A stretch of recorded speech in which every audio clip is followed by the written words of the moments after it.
నిజామాబాద్లోని శ్రీ చైతన్య విద్యా సంస్థల అవినీతిపై సీబీఐ ఈడీతో విచారణ జరిపించాలని పీడీఎస్యూ నిజామాబాద్ జిల్లా ప్రధాన కార్యదర్శి జన్నారపు రాజేశ్వర్ ప్రభుత్వాన్ని డిమాండ్ చేశారు. సోమవారం నగరంలో ఏర్పాటు చేసిన మీడియా సమావేశంలో ఆయన మాట్లాడారు.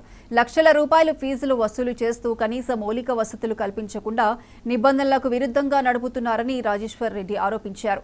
ఇక తప్పుడు డాక్యుమెంట్లతో అనుమతులు పొందారని ఫిర్యాదు చేసినా విద్యాశాఖ అధికారులు పట్టించుకోవడం లేదని పీడీఎస్యూ నాయకులు ఆరోపించారు.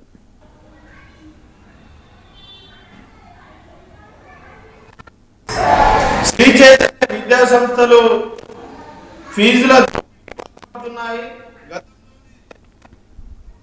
కూరగాయలతో భోజనం అక్కడ వంట చేస్తున్నారని చెప్పేసి గతంలో డిఓ గారి కంప్లైంట్ ఇప్పటి వరకు కూడా వారిపైన చర్యలు తీసుకోలేదు. కొన్ని శ్రీ చైతన్య విద్యా సంస్థలు అక్కడక్కడ బ్రాంచులు పర్మిషన్ లేకుండా కూడా ఇక్కడ నడిపిస్తున్నటువంటి పరిస్థితి ఉన్నది. దానిపైన కూడా గతంలో విద్యాశాఖ అధికారులకు ఫిర్యాదు చేసినా కానీ ఇప్పటి వరకు కూడా చర్యలు తీసుకోవడం లేదు.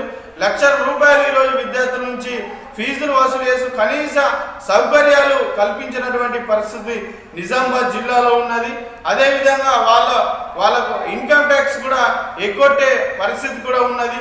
బస్సులలో విద్యార్థులను మొత్తం కూడా ఆ సీట్లకు పరిమితికి మించి ఈరోజు తీసుకుపోతున్నటువంటి పరిస్థితి ఉన్నది. ఇట్లా చాలా అవినీతి ఈరోజు శ్రీ చైతన్య విద్యా సంస్థలో నడుతుంది. దీన్ని మొత్తం కూడా సిబిఐ ఎంక్వైరీ, ఈడీ ఎంక్వైరీ, అదేవిధంగా అవినీతి నిరోధక శాఖ కూడా దీంట్లో మొత్తం కూడా వీరిపై దీంట్లో ఎంక్వైరీ చేసి మొత్తం కూడా వీళ్ళపైన చర్యలు తీసుకోవాలి. శ్రీ చైతన్య విద్యా సంస్థలు మొత్తంకే రద్దు చేయాలి.